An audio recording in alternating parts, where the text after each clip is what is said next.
yabo Sompa ebe sunima Owa fide no to Sompa Fato Sompa TV Na ya wani pama o Na unu arada Ifisa kudie musemo ubenya Abura musemo ubenya Nyamsun musem ubenya Aniji musem ubenya Enyumpane kakuma ubenya Yamaimu amanyosem ubenya Osumpa dibra ubenya Ubenya nina ubenya Sompa TV Yabana papini su Sompa die Ema kefiapa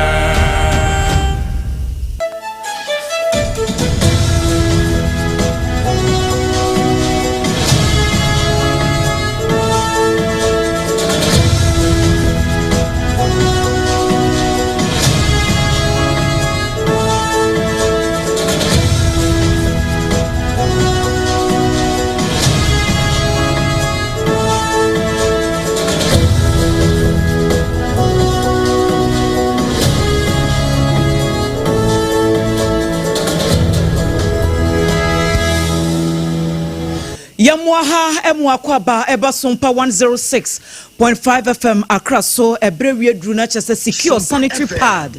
Kasia bon sama hodro yaboaboa no maimu ni ama hodro so ena ebrewie dru se yesin konwa ne de besomo kama ensam no echegu ewo SOMPA 106.5 FM Accra no na enam 93.1 FM ewo Kumase SOMPA ayiko 100.9 ewo Kumase honomo a afei adamfo pa radio ewo Paris France wo so efabi ediamo manfo a ewo eho 101.1 ewo takwa ene ne mpotam SOMPA krono a takra defo so ewo SOMPA 103.3 FM SOMPA 106.1 ewo techiman ene ne mpotamu sunyaifo awie wo mo bia mu sei ewo 98.9 SOMPA 90.7 ewo enkranza SOMPA krono a ena doma ene ne mpotam so manfo afabie ewo SOMPA 101.3 wudi koda no so ukọ SOMPA FM aye wo honom obetumi enya bi na watie Facebook no eye SOMPA 106.5 FM Accra ena SOMPA FM live enso ewo YouTube ensemi yakunchire ne nyinara edi egu www.sompaonline.com enti ebi a wodie baby a onenam no sesi a wontimi nya akwanya chie kra kọ honom a ensem a yede beba ne nyina no obetimi enya bi na wetie ho hye no so ma yen se yatsan se no na ye secure sanitary pad adaroma ene enya hoɔden ano dendende e bekenkan nsem no ede ama wo oba besia obusuma kwantu obetimi akonkan na bibia aye secure de ama odi a na ne secure sanitary pad ne kamfo ede ama wawie bowura babia tonton sanitary pad bia ne wokɔ edwamu a ma wo tonton ne ma okwan ho nyina de wato no wafa secure no de sinchen sansa woton secure sanitary pad ya eyade se wo mbeto ne tententem entaban no ewowawa eti se wo yusu a wo ba e cover babia enim ne akire enya de se wo betena se akɔ babi wo be sha atade fita asɔre na afa na aka akire obi so wo hwe wachi se bibia ye okay a secure sanitary pad de se wo yusu a enya de a wusuro akire kura bowura babia ye tonton bibia ne kɔ je wo de Sara ena mama excellent cosmetic nso de Kumase edum PZ wakofa no do so puo mo amopɛ ba ato ene mo pɔ no dodo atu akoton no mo fo wani chie mu ewo mama excellent cosmetic ewo Kumase na bibia entumi enko kan 0243 86 2158 0243 86 2158 wo madaroma ene nyumakuo bi abrepa mu yede wo mo adanse ebebrɛ wo ena wo mo afa kasebo ehu ka yede ensem no brɛ mu ne yede ba nyedi mu akote ni bi ene se asem kase si ewo gbawe abadin to ase nipa afamu awu efiri he ne baaye sanso na kwanhia bi asi amade afiri mu banabusua ene anyanya so tie aprosifo ye poema ntemo wo mo akyere obi ya wo mo echire mu se nubone na ebi kan ho sanso ana amonyaso afo ade abeto ja kire se eja hyehye ye koso ewo man Ghana mu no eto asomo ehyehye aso nansa yada na US aban no ede beto dwa se amai bi wo ho a wo ba beba ne wo mu se be ya wonya kwan enwura America memu Ghana na yedi atwentwene ne yewuro kuje to ablakwa wode nsem bi atodwa ede afa ho ye ka sei Ghana ban ayenhyehye ya wo manfo anu wo Iran man no emu no empenifo ede hyehye egu akwamama yakoyi wo mu nyina ekoteki ene Iran ho no ai beko gina ho wa no ne nsem mu UK won kire se wo mo abie kwan na to sesi enkita hodie ene nkasa ho enche beko so Okai Kwe Central Mrase Bejani en wochi mu sesesi a NPP amanyuko no bebia wo mo adru no wo mo hia de betimi aboa me yi president na nyesa frankatu ni keke Esem no dodo na kayedum ho na awia sonfo basan yatna sia yede ya no egu ho asew ede amamo midi di ohene yire maame akua yeboa esia mabronya abrewatia mene ajoa asare ena afeyi obrempon nana kwaku ampoma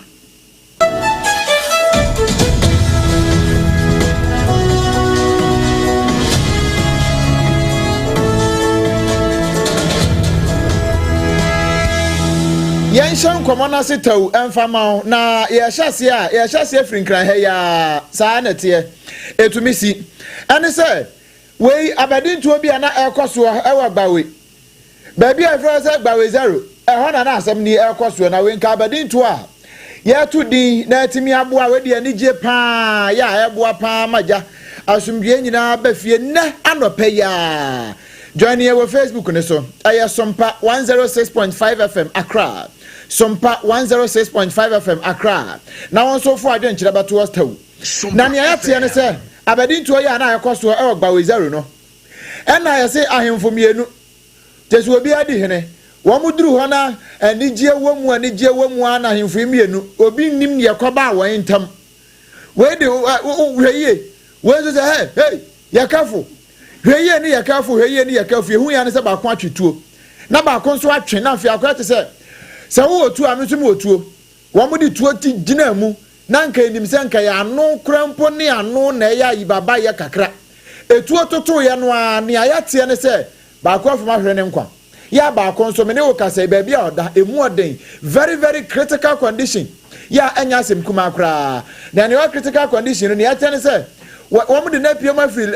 bawe ho edna be pie mo Legon hospital ena ho no wo je are na isi ade ne mu ayeden pa eno na nam so ama prosifo ya wagbawe wo mo so de wo ho agi asem no mu den ya wo mo hwa se wo betimi ape ensem na dua gubre meni wo kasa sa abre prosifo on share down for official statement bi amaye enkire sampa nipa asomasi ana wo benten wo ya che no ena na efri ana na yekoba ya nsu nie na emom ye wo anoma bi anu wo gina ho a wono ebo hurama kakra gu yasum ene wo tre mu senie yesu ya tre ma che nanka ya abedintuo nanso ahemfo ekopie ho no kratwe ada wo montam ene de ntokwa yakoba me ne wo kasei nipa ba akwa hwe ne nkwa na ba akon so odalegon ayasabia na ewon sem krone mu sawodi wani kiremu ewon fifi mantamu a University of Cape Coast ene wonum gate mu fa ho West Gate wono eya de akwanhia krone bi ebiesi na wadi eya wodi etu amika ne bra Facebook ne be hwa de sa woti ka mu na traffic ye na wo gina ho kakra ama wona wose wotwamu wotimu ebese kwose be ya wo so kwan be da ho ama wotimi akọ na kas be semiensa wo gina ho ne sa anua ka bi tipa truck bi abetwi afa kas miensa ni nyina so ama ye kasei emu nipa ba ko de watina nanom ewo ense do ara wo sem we sei esiye wabra wonom ekire se wo hwe empotem wo se na masi akire mu no a na ewo se cars ni bi etimi gina ema nipa etimi twemu no mo gina wona wo ko Facebook no so obe wo se plagia bi ene ye honda bi na egina ho ena afa salon car ba ko ena plagia no ebe gina wonum fifi ya nipa miensa na sa hye miensa ni nyina da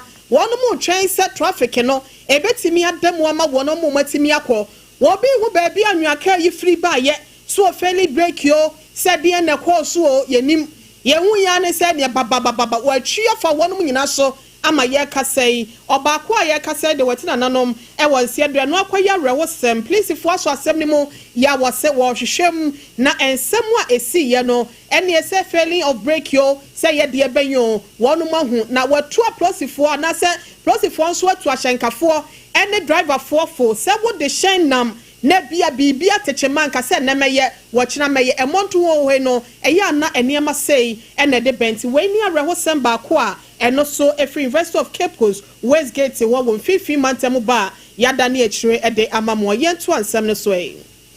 Yetwa ensem no so ane ekopie mu ewo Ghana Prosi adwumako no wo mu akachi na ntie se abranti bi efe no Christopher Seigo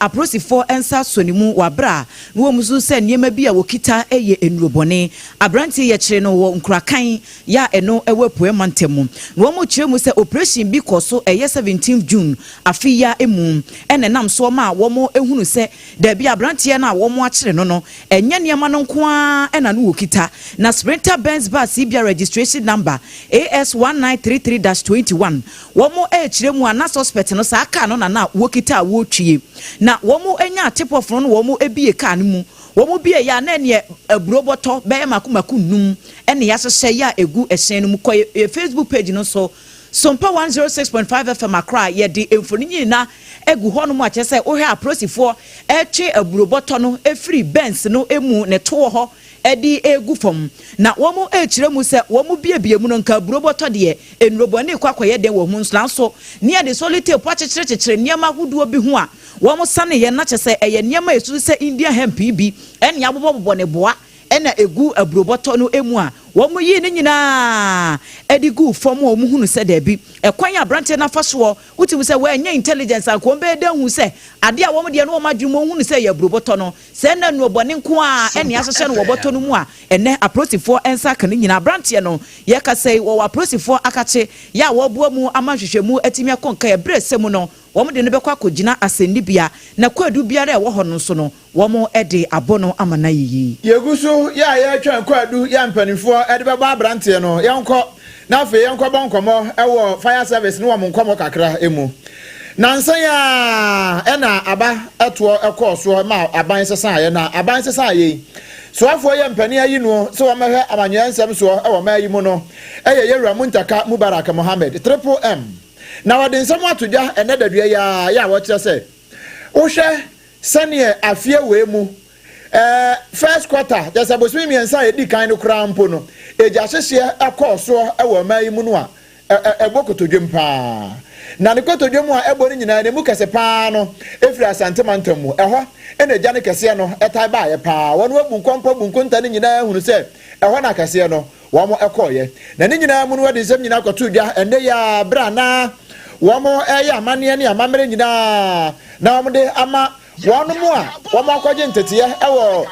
Fire Academy ewo Jamestown wonkra ha ya ne ya pass wo out no ene wode nsem wo nyina atu edwa ena wo kyese no kreni nyame anim ni saade no ebokotodwem wo kyese first quarter yi nkwa no womo di cases nkwa ba yese ahasa ene edioso ensia ene di free ehon nkwa asantemantam mu ede ba ya na ni nyina no ha dwene pa afi ne yeto aso bio eye nkramantam ha se ya womo nyina so womo de ahasa ene aduasa ensia ene ba ye na just first quarter yi ejasese a ekoso no it's something that is alarming and requires that all of us put our effort behind the wheel to ensure that we work at this to reduce these incidents. Even though this represents a reduction of about 52 incidents, that is about 2.3% decrease, which speaks to the impact of intensified public safety education campaigns. Regionally, the Asante region recorded the highest number of fire cases in the first quarter of 2025, which is 376 incidents, followed by Greater Accra region with 336 fire incidents. The Northeast region recorded the lowest, which is just about 7 fire incidents. Abusiani atiye Alhaji Muntaka Mubarak na we ye pe enu ade kakra ka ho no chese hwe da bia bo se wo ho a fire fo no wo itimi nya cases bi cases no mbenya na ye prank calls we bi ho se na me fra chia mo how I mean how we bi timi fra se me fra se mo numbers na ye adwuma sabe na ha dwene pa na nso asedanka nyame se afie we dia no so far o calculate ya na hwebu nkompo no a hwe asra na no a afie we dia no ekofom pa wo kire se kwa ekofom no ekofom ohamu chichemu no aduasa baako akiripo enum enu nti Ghana fo wo homoden. Moreover, the service achieved a remarkable 31.52% reduction in prank calls from 192,545 in 2024 to 131,862 in the first quarter of 2025. This, I must say, even though it's a reduction, it's equally alarming that over 130,000 calls, false calls, calling fire service when there's no fire is something that all of us need to work at, because for over 100,000 or 131,000 in just 3 months shows that we're having an average of over 40,000 every month calls that do not warrant the move of Ghana Fire Service. Our response at fire scenes and road traffic accident along your technical is deserve the highest commendation. Ladies and gentlemen, it also gives me great pleasure to acknowledge the outstanding achievement recruit fireman Ayibonte Samuel Kenneth has been adjudged the overall best recruit. Ayibonte Samuel, I don't know who is the overall best recruit. Name South Yomayimu, Nipa Betimi Afre, Prankos on Choir 192,554 55 for the year. A hardware pa na sukra timpa ba 131,862. Na se nipa we nyina afre edi fire service for one fell one more tree one wa enya de a ehye nkran we eyo nyamfo muntaka mubarak na nsem no afeyin remoy ewo nyamfo Samuel Okujeto Abrakwa Northton Russia bedwene ya wono kro ya no eye omeyi mansoofo ya ne amahodo ekita wodie so no odantem na panyin ya kasa de nsem atudwa enrada wabro remu ewo mrahye bedwem ni nyina da no eni se nansen ya da ena Donald Trump America mampanyin Edibetu dwa se ohwe aman binumu a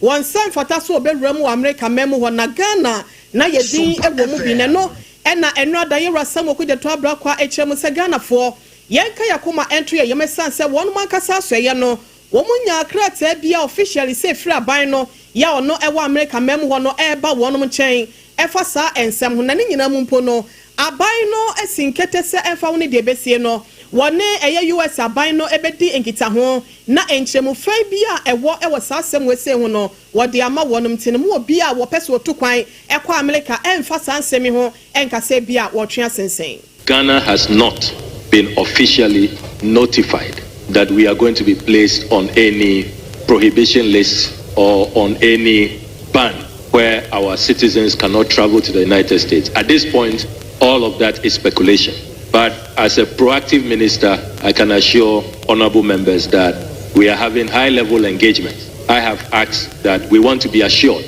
that those leaks, because according to the US media, those were leaks that they intercepted,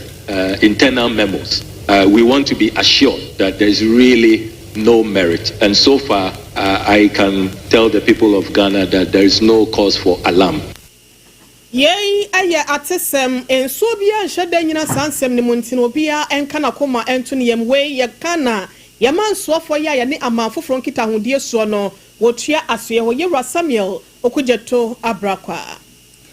na yeda so ejina manone enkita hodie ahodo ene Ghana ntam ye kasa Ghana ban ede nhyehyɛ egu akwam ama omanfo ya wo mu free oman mu anu wo mu te Iran man no emu no yakoyi wo mu nyina e de free ho ekɔ Turkey ne nyina kan nhyehyɛ ya ban no di gu akwam se de beya menteme ho ase ne nche no ahye wo asɔre e wo Middle East Iran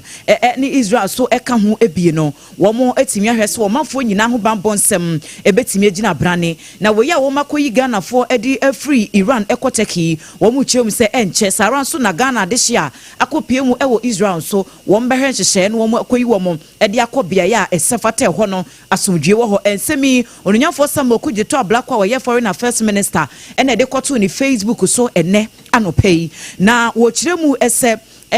na watwi emu no ehya ase no wo ne ambassadors ahodo ye Ghana na musifo a wo mo ewo Israel eni Iran edidi di nkomo ede nhyehyɛ akodo egu akwan mu se aso yahye ahodo eye Iran eni Israel no ede no wo betimi de egu akwan mu aboa amabamba ho samaye akɔbrane sɛ de beya wo mo kwa akoyi wo manfo de afiri ho no masomdwe ebetimi aye adwuma na bibia etimi akonkan eti nkomodi ahodo a ɛkɔ ɛwɔ saa anamusifo ahodo mienu ɛyɛ His Excellency Roy Gillard ena face so His Excellency Ali Gomshi nkomodi de ahodo ɛkɔ ɛwɔ saa mpenifo ahodo mienu ne Ghana ban tam no ene ma wo mutimi etu saa anamo no na wo se wuyi sɛ ye koyi wo manfo no ɛde akɔbia ye ho na somdwe ho a ebetimi aboa ama wo mesu enyantiase ewo Ghana gina ya wasie ewo saa man ahodo mienu nso ekoba ya ne akiremu ese Iran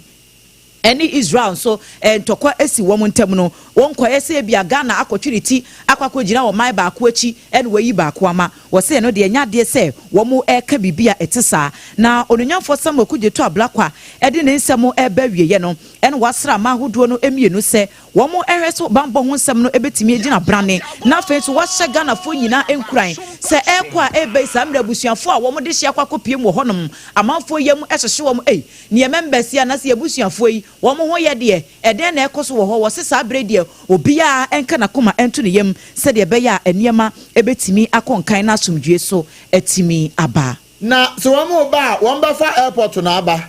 anu nti asem kese bi ewe Kumase Prempeh the First International Airport wo ne ye de wo ba fa aba na me ne wo kase ya Asanteman hene anaza Asanteman nyina wura otumfo osai tutu ababio ya otoso mienu wojina ho ya gita paso ka fefe mu etwa ahoma mu ewo dwumade bi so ewo ho we ye phase 2 no ye kwa akodi ho nkomo ya mane boni kwamredu ewo ahoma no so wono na wopem so wono ne nam ya obekire nsem mu nyina ede ache na emom ya join ye wo Facebook ne so eye SOMPA 106.5 FM Accra SOMPA 106.5 FM Accra videos no a ekoso ewo Kumase Asantemantam ni nyina no na onso anya bi ahwe na bibia atimi aye fine pa kwa ma hai kwa mo timenka ablen pa metunka pa ma hai ma do so amini abema hwe boyemu Asantemantam mu ene ma tesan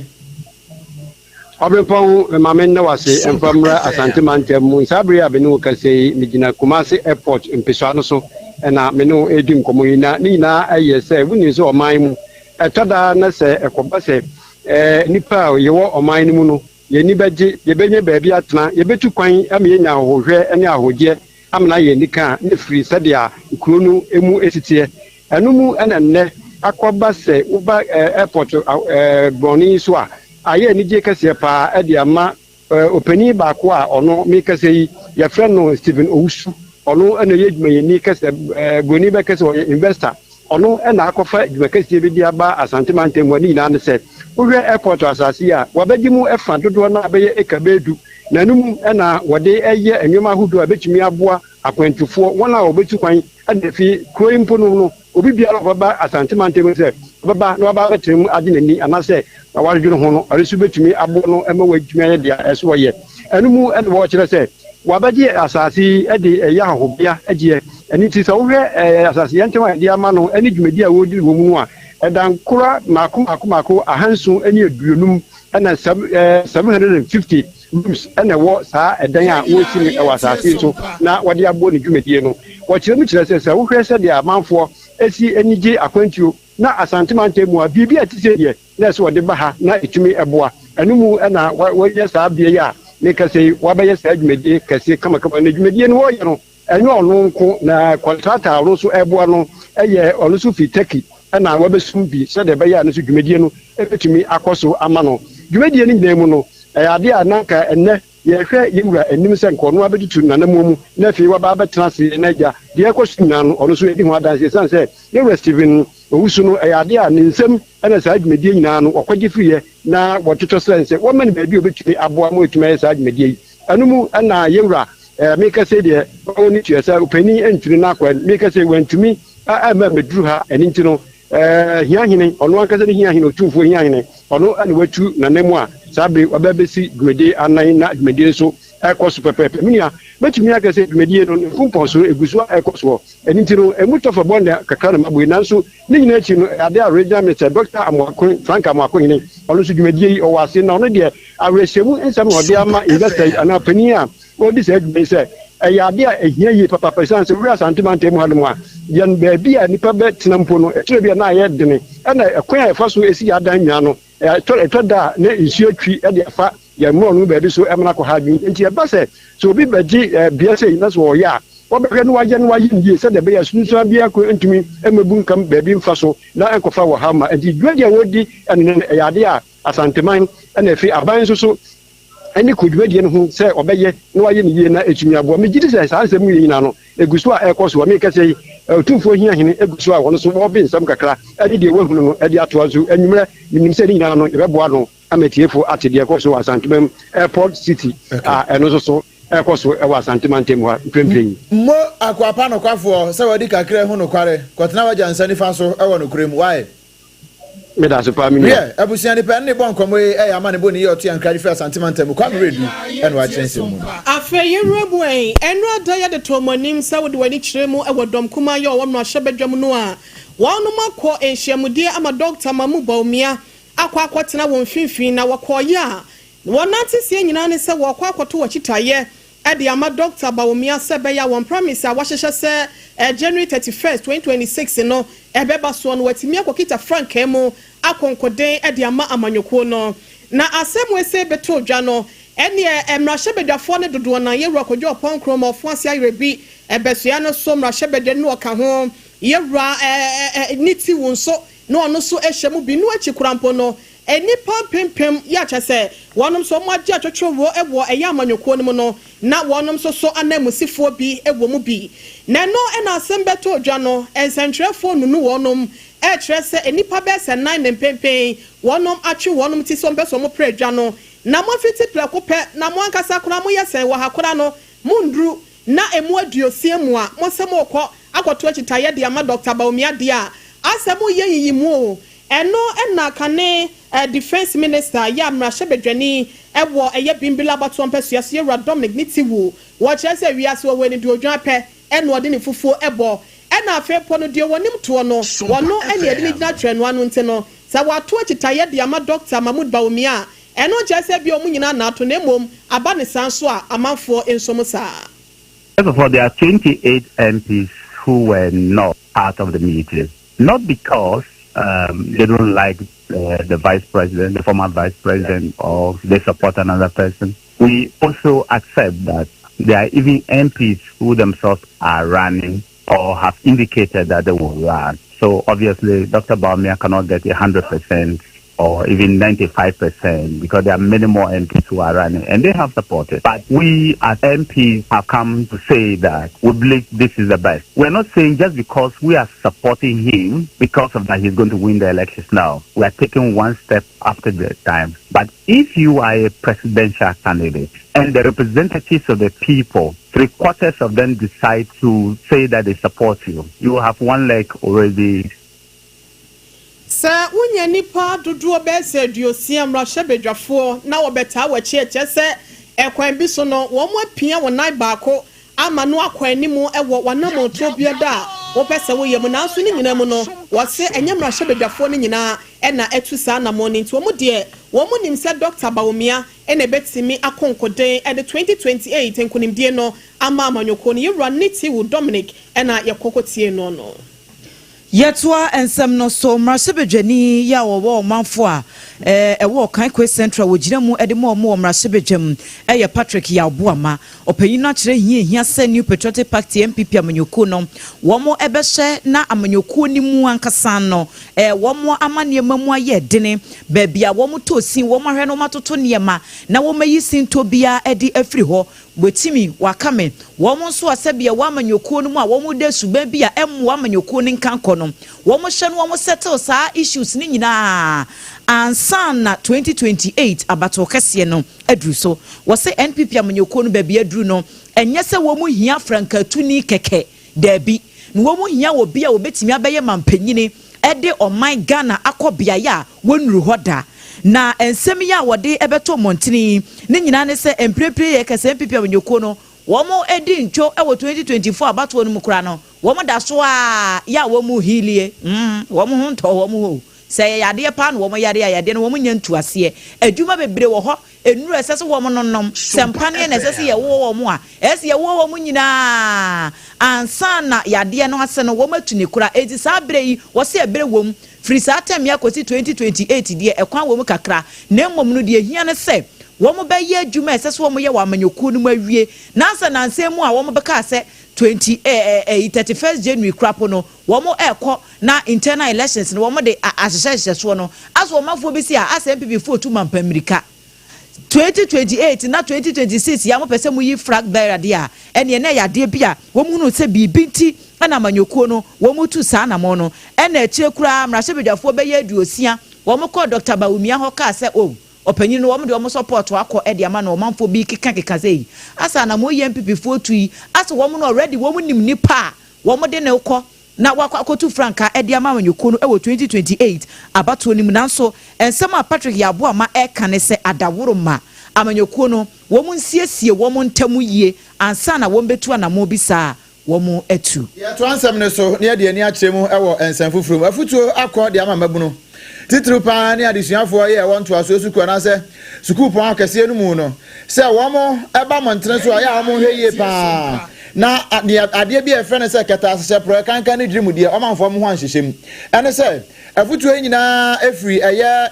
executive secretary edema Ghana speaker of parliament yewra Alban Kingsford Sumana Bagbin Nakache Penny your friend Professor Damasus Churosong one watch say sa ubeko suku bewie na ubewie university ubewie na fe udi ani akyeremu ewo amanfo adwamanso na ubeba bewie na kata asese pro kankan ne dwirimu de e na ade ho abagim no sa de ne hadwene pa se wo mo se wo manfo yi atese wo mo nam yi a ye sua wo mu yi wo mo de bi no mba besua de a ene ye be hadwene pa na mo fa nso mtrim se wo mo besesa sa ne kwan a ye nam so eye ye niema na emom wo mo ye edu show mtrim so mo ba na ne ekosu enu bi no mba ba ye de a ene ye no kre wo man no ye be kura ne hwirihwiri. BC, WASI, and even university examinations are being fraught with corruption. Students scheme ways to hack or cheat the system. Upon completing universities, they get high-paid jobs to make money and live plush, monarchical lifestyles until retirement. When and how will the great grinding end? Mr. Chancellor, I want to challenge the newly sworn-in council members to change the narrative, not just here in CAF University, but across the country. Our universities must learn to seek knowledge for the sake of truth. Otherwise, we end up producing intellectual fraudsters. Intellectual fraudsters. Weye omo apobafo a womo abene pa na hwe ya o man no ye de won beba montre so we Professor Damasus Churosong wodi se mo nyina akotu dwa e wo CAF University bra na womo paw council foforo kra womo edu womo kire no woda omade e wo ho we wie ye pe na chancellor ya woda CAF University ano ono so ye friend Michael Edu wodi kakra to so no chese hwe mi ko bi na mansene bi de ya na enye si ye nyina ya wo mayimu na nkranko university fo wo mu nyina de asuafo ebo mayimu nanso eba montre so no mo kwa akopa adwuma ye nhwe wo manim kura wankwa aban de enu bia ya na ha dwene pa enu nti wo ka e de a kire se aban wono so mra mu bi private universities no mo boa pa sa wo hwa private universities no nkwala o mo kire won ade no o mo ba the same market and on ba be ye adwuma e de ma aban o mo nya adwuma ma private people na even kwa so mo ye adwuma ma private people kra ni nyina yo man na e na ye ebu enti no de minister aban ni say the aban de boa public universities ni nyina no on fa me boa private universities emra private universities no na me ka say BBT say even hostel aban betima be see hostel e de ama private university no aka say hostel na me si no wa masase abusiani ayete ye eye Michael Edu ono eye chancellor e wo CAF University na yenremu ewo bedweko ye wonom so enwomasuemu abrempon mechire tertiary education no wonom na eda so mechire Ghana Tertiary Education Commission GTEC wonom so e de ababetu dwa na wotwe etwe mu no kire se etoda bi a abodi bi ededa enipa bi so a wonya efa ho nimde na so no watentam bi ato won ho so wotwe se etoda bi enipa bi wo ho aba dada na so no pese wo ye wodogo eniema ni nyina eni se obi wo ho abehu no doctor na dani din so honorary degree wa kwa akobo no ha se no menso no honorary degree bi wo ho na enya wan kasa no wo mesu bi na de ama wo nemom wo nipa bi a waye e de ama society anase community anase o mai bi a wutim no eno ho ene abodin ya wo mo etade sade we se no ema wo na so se na nsan ga na ha se no obi a doctor asimesi Dr. Benten wo mo se eye buso eba sa wo manka so makote mpenten kwa ene eble ahodo ya wo makoble wo suapom ahodo akwaje sa abodin no ase ye ma won dibre no atonso ma na se ayemu ha bi enu ti wani abrese krodom se wo wunye sa abodin na wo de doctor atu din so no ene emra no baabi ese no obehwe ama no aye adwuma na we na wo mu de wo mani kinkan mu na abusua mra hyebedwani ya wo de wani kyeremu ewo Gomua East abaton pesua so wo gyina mu ewo mra hyebedwam edema wonom won monyamfo Desmond the Graft Pato won no mani akwase no so say won kura doctor no ebi edani din so ntin wo mra mekyeremu enche panyimfo na sani nkyeremu no baabi a okonya saa abodin no say yesuapon benyo say yesuapon be wantimi ankyere de a wo mo de no ebeye scapegoat ama na ya adesua de ama afoforo. You see, you people are media personnel. You were there. I didn't earn anything of myself. You were there. When they honor me, they saw the work that we are doing. It's not academically thing that I've earned. So even if you go to my website, I've not put anything there. I wonder how GTech people are known. They are targeting only NDC people. Are they MPP? And who is influencing them to do that? Abu Jinapa is a friend. I don't know whether it's an MPP and somebody is influencing him to do that. Okay, we will find out. So if you want to invite us for a questioning, you write to us personally. Why do you give it to media and here and everybody? Abusia ani anu ye ya onmonyam for Desmond the Graft Petu Gomua East Mashebedwani wade ema empanyufo ya GTech wada wano no eno no se wano nko aden just doctors bebrebe abodi ade dan kofo so yi wono ma enya obi a se wono eno mpeso mo de no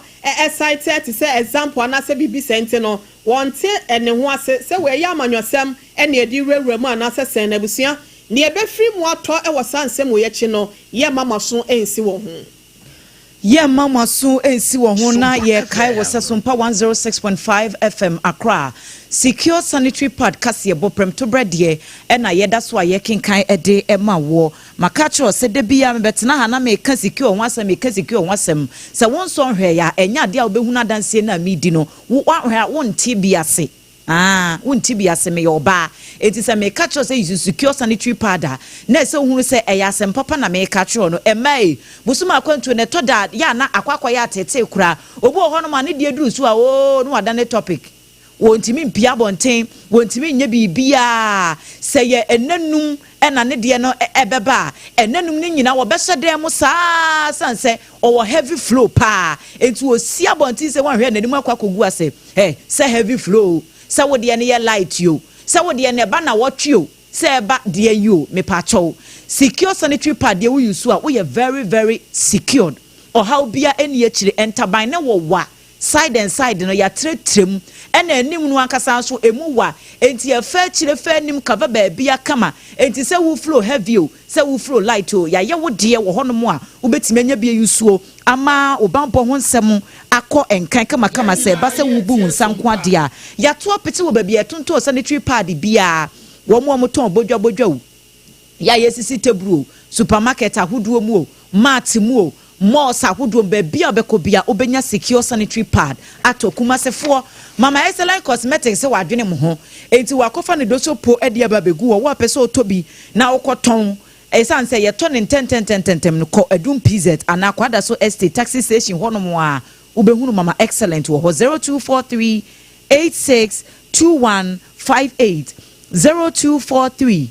862158 na chese ubetimi afre na one ne dinkita ho na wo a wopese utubi ton no wakwa akwakotu aton wo madaroma ene nyumakuo enkaye bi ena aso yase na de SOMPA 106.5 FM ye kase ebo awie ya to pete ba bia no ye de ebro ye dane ye ho taw ye ba ye de nsem a aka ebeto aso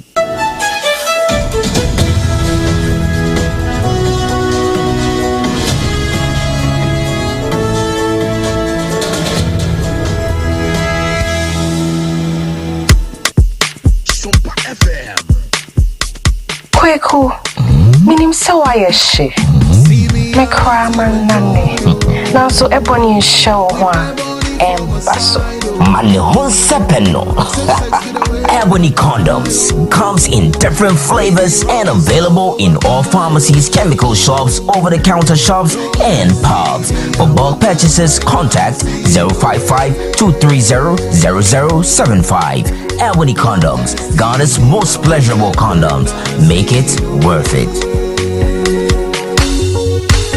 We got peppermint, strawberry, vanilla, chocolate, we get peppermint, strawberry, vanilla, chocolate. It only the view is a condom. The condom will then it's not on, but don't support as a condom. Endpoint Homeopathy Clinic. Ghana had the obi enim say your prostate. Na baby omutimi ye screening ema hu ni ye etu asia. Na e Endpoint Homeopathy Clinic. Anase e kidney, e liver problem. Wo fa baby e na adjujo. Na de friend the premature ejaculation no a be ma bi a wo ne wodofo akwakwahia. Asa wo di ne ho agro. Asa wo tonte. Ene ye bra Endpoint Homeopathy Clinic na ye moa wo. E ma ne mema mo pa wo. E ye Endpoint Homeopathy Clinic. Wo mo dem fua. Yare bia infections bi ne wo ho. Anase bia wo hwa wo fa baby na adjujo. Kidney problem, prostate dear, a Endpoint Homeopathy Clinic. Kuma say, Ubehu Endpoint Homeopathy Clinic. I will Konoma boy here. And na Accra Hanso so dear, Womujinemu Ankasa. I was painted by a friend share signboard, no, who drew now Busasa Wope Endpoint Homeopathy Clinic. Wobia Ebetro. For Endpoint, I was 0244 867068 and 02742343321. Endpoint Homeopathy Clinic. Wamudemufua.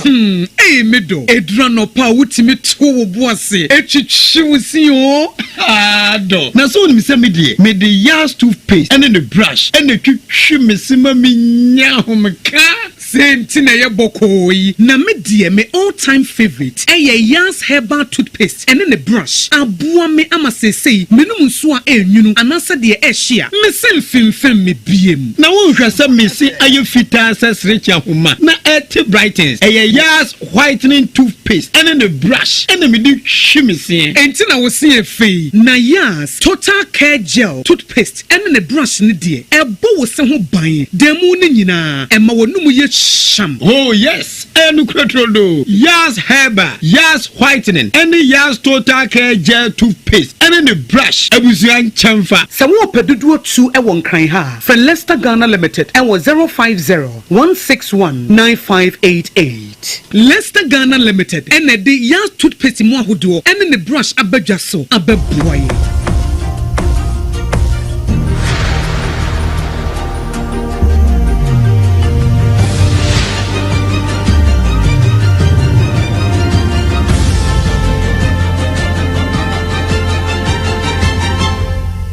TV Emma Aketiapa. Emma Aketiapa ampa SOMPA 106.5 FM Accra. Premtobre kase bo secure de ene da so aye kenkan ede Emma wo ye to so ewo ensemfofro mum. Opanyini bi ede atudwa eba sikasemu a wabili ye pa. Wosan eye lecturer ewo University of Ghana Business School Professor Patrick Esuming and workers as a Ghana economy o manisi kasem no e bi ankrata so de niema koye pa. Said the Nancy when ye, which him took us a bobby aswa. I and a Ghana yesika samu koye, a benjina simpieswa, no more hremu says the Niame koye pa. Was see a biankrata so, and a Ghana sika samaye name of man for botomudie, a warre kose. Was say and pepi no, ya na and Sawudua a biny di guaquemono. Pepper took 1 year who as soon as Sassono was a one dear, one could never be in cassette. Abenyi enye ni ye nanso wo mo pese Ghana fo ehunu sunsun asopa e wo mo botom se ye kase ye sisi na hoden abam ama ne ma ekoye nso ko adwama so a se de nneoma ye tono ne boa ye de no nneoma da so wo ho no ma ne boa ye de adwadifo ente so sansa wo mo so kwa kofa wo ba bia ye fa no no a enya de se yate so wo ho eti wo mo timi ma e ma mete so wo se na nsem temu ane ye si inflation ati aba from ya producer price index wo kwa a drop ye free o mo chichemu edu nwotwe aba ohamu chichemu edu 18 to 10% no wose eno nkyere se niema boonso ewadwama so no akofom sara. We have moved from around 18 to around 10. That's about 8 percentage points drop. But we still have to understand that prices at the wholesale prices are still rising. They haven't declined. So I think we have to understand that there is a rate of price increase that has reduced. So we have to understand that, yes, the currency has gained and strengthened, but the other components that go into production. We've seen in this period, utility tariffs keep going up, and it's a big element of the cost. And then we also see wages are not coming down. And, domestic cost of production in the country is rising. So I think when you put all of that together, we begin to see why perhaps prices are not going to, we shouldn't expect that the decline in inflation means that, prices are coming down anytime soon.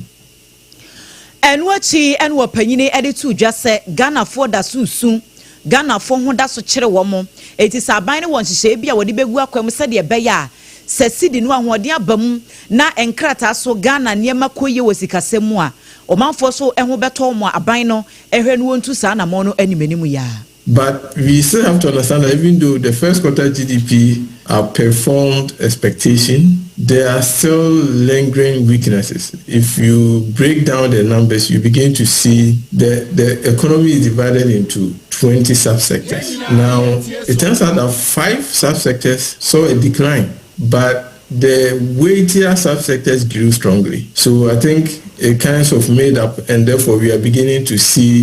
saw a stronger growth. But I think in the main, we have to see that the financial side of the economy and the financial indicators are moving forward much better than the real side. And I think that tends to give you some disconnect between how people are perceiving how the real side of the economy is doing and the macro numbers that they see and how they might be feeling in terms of their pocket.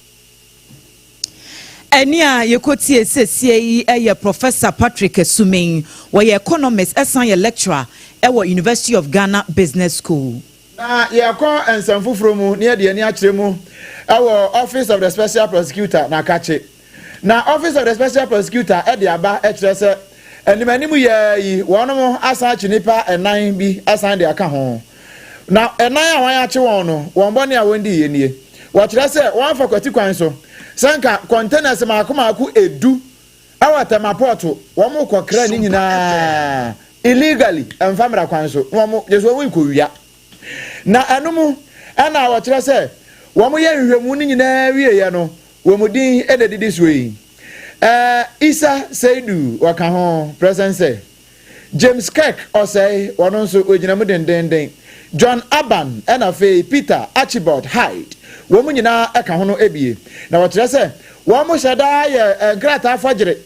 eno wande kwata maport ho womu kwa akokre no we ye emo pa container maku edu ya na ya krade free Thailand afimpinu eno aduonum yenu 2022 yimu eno won kwa ye saade ye no nanso womu ye ni nyina no amfo na wo kire se Seidu Isa Seidu no wono no tena asibo ni tirimu dwene saade ye we nyina ho so obeko no akwa saade we na ne ntampa so a Seidu wone osei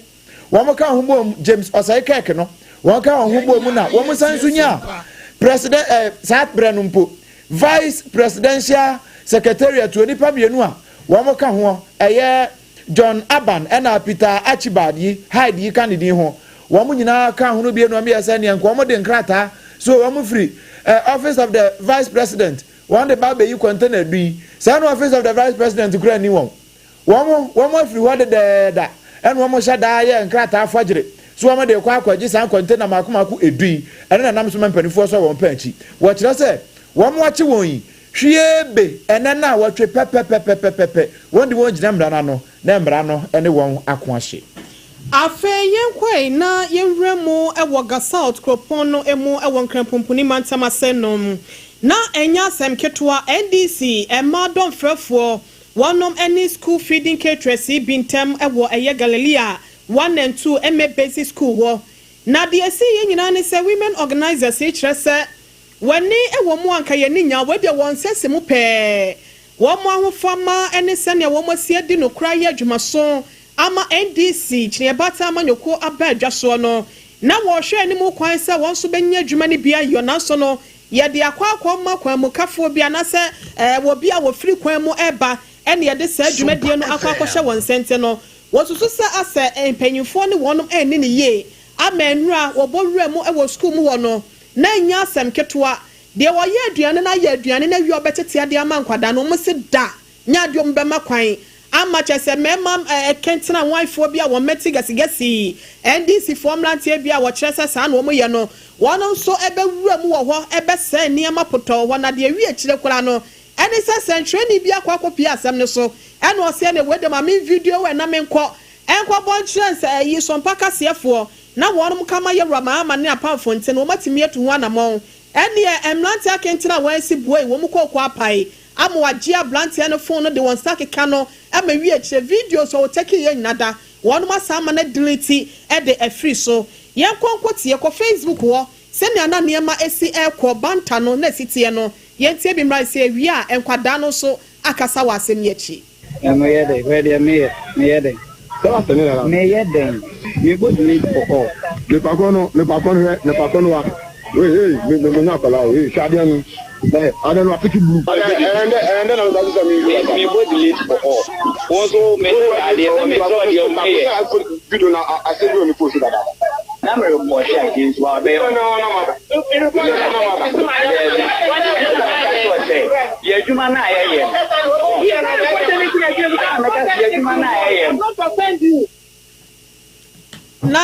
na senya da ye Mahama beka se press freedom eno ntimpoansi efo won to stations bi munti wama won no mekọ biebie ye no na sentre ni taking videos ni ade akoso na nya yes ya na me metri so ena me NDC ni nti no ena e delete free so na ye popo ye ni edi chan sentre ni de akoso bi ena ya bo edi amamotie no SOMPA 106.5 FM Accra so Facebook no ba wani behu de akoso ni bi na enkwada ya wonom so Galilea eye MA basic school wa wondua ne eye krado na watwetwe wonbo e twen se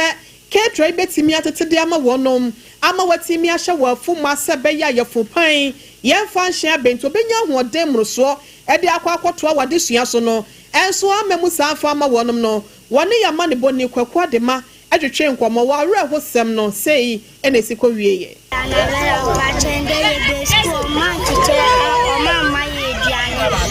Office Madam Cynthia and the program blue is almost of lumber my Diana. So young for your duty and number my Diana. But your name is Mamma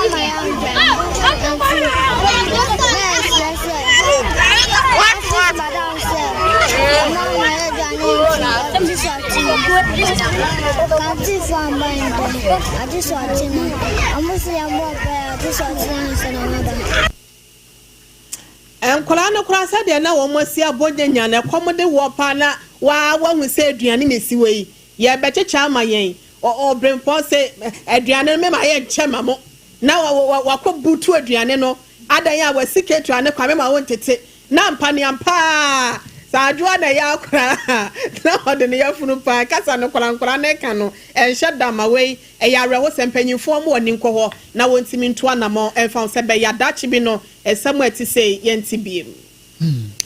ene Ghana akoka man ahodo ho a World Refugee Day womo edie na etimi aboa ma asomdwe ho nsempempi omanfo a ekokodi ama ahodo so enam ntokwa ene menteme ho ase a ekoso ewo wo mu kuro mu nti no ye nyina yakwakoka wo mu ho ne ahye wo mu kuro abo wo mu abaso se wo mu ayade ye papa na afidie no wo mu se focus ni nyina ejina refugees ahodo a wo mu enam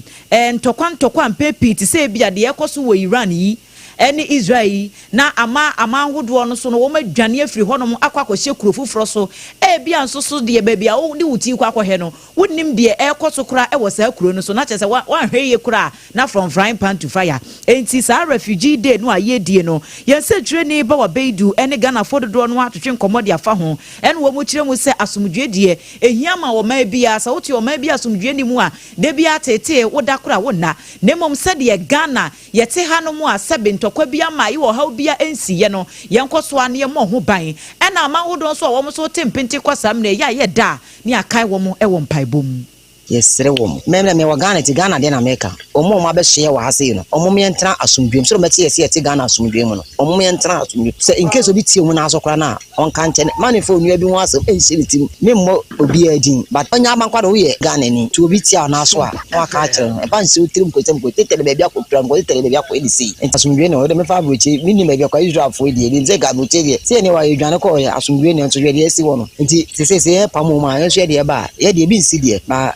anu susum na so ye kwan ye kwa so me pamtie no ye mpamo ye beji wo ye ntwam so oh de be ma refugee aba potepa ye ntokwa because nipa no want me ntina wo se bia make na busuafo nyina ewu de akọ no nkwa nti wo se wo pebe bi edwane akwaba no ho adwane wonya no nkwa e wo se de wiase akodu ye nyina ehu se ye nyina ye nipa baako nti no se ntokwa bi mpo ne besi ba bi na mpanifo bam do ma no tum na omoka na de asomdwe beba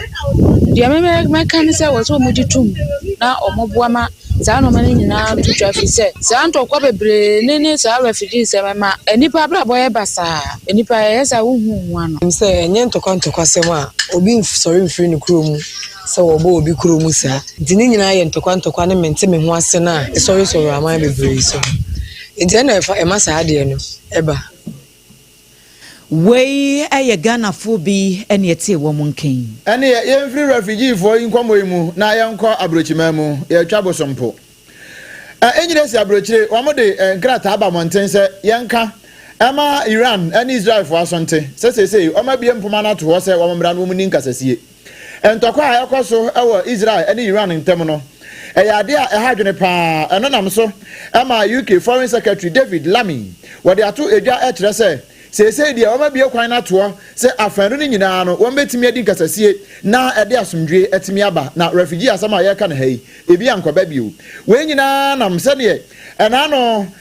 American company Donald Kwaku Trump. Ediba two just one of the Uncle Yania warrior in Yanka, Supreme Leader Yada, Iran for no, Ramon Tokana no, and then Chebi about Quatinasate. No way in every walk, and then I'm so there some Jab and so, Woguso, eh, Yakrase. One bet me at Nase, Nafi, one bet me a bob on Common Cosisa Sumdre, ever to me a buy, and then I'm so. Ama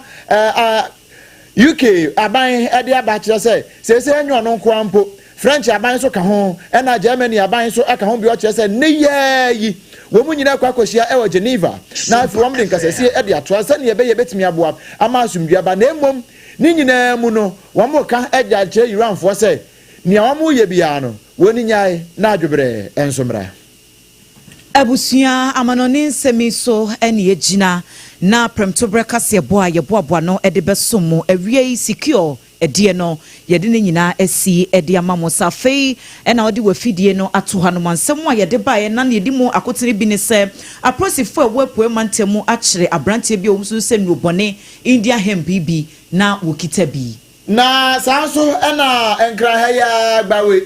abedintuo ya de anigye abrankrofo no enipa bi akotututuo ama ba ko ahwe ne nkwa ba ko nso da ya sabia yero samo kuja to abra kwanso de to just say US abrochimemu asamo beto just say Ghana wonom eba ne ye ewon krom ho no enya de awonsa akakrata ewo mraso Saranso ena efutu akwa maban se oman ni sikasem ekoye won krata so a wonhwe no wonye hyehye se de be omanfo botom so won betimi ehunu bi yera muntaka mubaraka enso de atodja che se prankos ya koso e Ghana National Fire Service no say de eto akofom kakra G-Tech phone sam ya wode abatuja se wa doctor abodi eda oso no wo mo ba ba yehwehwemu no wani akwa akosi gomua east ma hyebedwani so wono so se wonte ne ho ase na foforo no aka ho ena yeboaboa no amano ne die nso eframu bi ene yede ne nyina brɛ mo hye no so ma yɛsɛ nyumako bi adaroma ena ye ho ayedin secure sanitary pad ni o e ma monye meso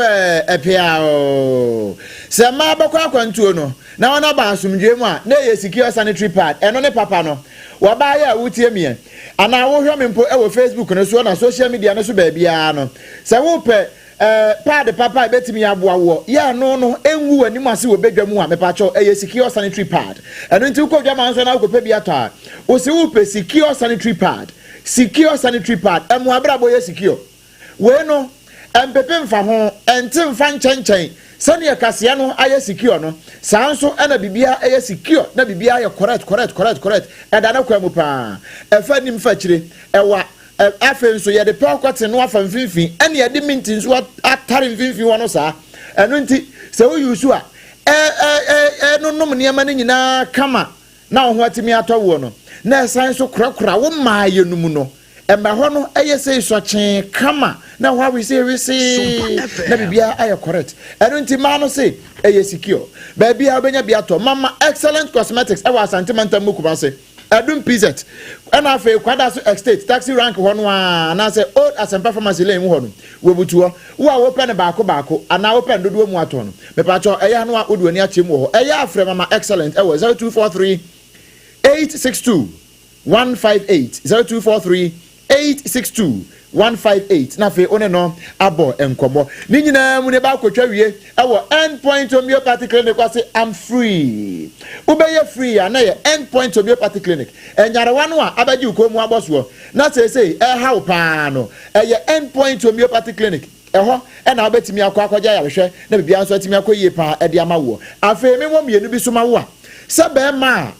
ukosi mema nyina na mu ewo mpamu a na wagua ni masese poto I mean how for the way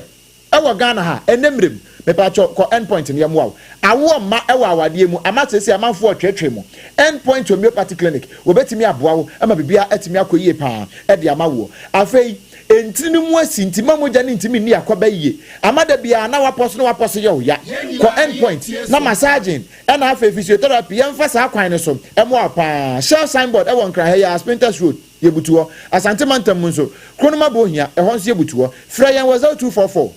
867 068 0244 867 068 and 0274 234 321 na oni yen abonkomo ye wi akire kra no eye sciatica commandant eno eye sciatica pacesetter sciatica originator and the original researcher no eye 21st clinic ehwa na me kan fo de ma we say entinu a efri woto ase